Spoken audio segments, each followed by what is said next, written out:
Lirimi i hapësirave publike në qytetin e Shkodrës po vijojnë në disa zona si pjesë e aksioneve për heqjen e ndërtimeve pa leje dhe rikthimin e aksesit për qytetarët. Ndërhyrjet synojnë të përmirësojnë qarkullimin, sigurinë dhe funksionimin normal të hapësirave të përbashkëta, duke dhënë qytetit më shumë fërmarrje. Arkitekti Zevçuni e vlerëson këtë proces si një hap pozitiv për Shkodrën, duke cilësuar si një mundësi për të rikthyer këto hapësira në shërbim të komunitetit. Lirimi i hapësirave publike është një vlerë faktikisht që duhet përshëndet, sepse gjatë një tranzicionit stërgjatën, domethënë këtu është bën nami mi sipërfaqe publike. Unë të kujtoj vetëm një gjë.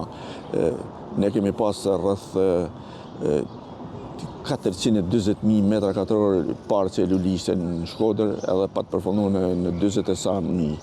Është për fat mirë po lirohet parku i Pazarit, që shton një sasi shumë të madhe, po dhe hapësirat publike. Megjithatë, sipas arkitektit shkodran, sfida nuk përfundon me lirimin e hapësirave. Ai thekson se është e domosdoshme që ky proces të shoqërohet me një qasje më të thelluar dhe më estetike në rikonceptimin e qytetit, duke përfshirë rrugët, sheshet dhe trotuaret për këmbësorët. Çuni nënvizon se për të arritur një urbanizim cilësor dhe tërheqës për syrin, është e nevojshme të zhvillohen konsulta me arkitekt dhe artist, duke shtuar se qyteti i Shkodrës nuk vuan nga mungesa profesionistëve në këtë fushë. Shpeshherë unë kam ballë debate me bashkinë për rrugët, për sheshet, për mënyrën se si vendosin pusetat.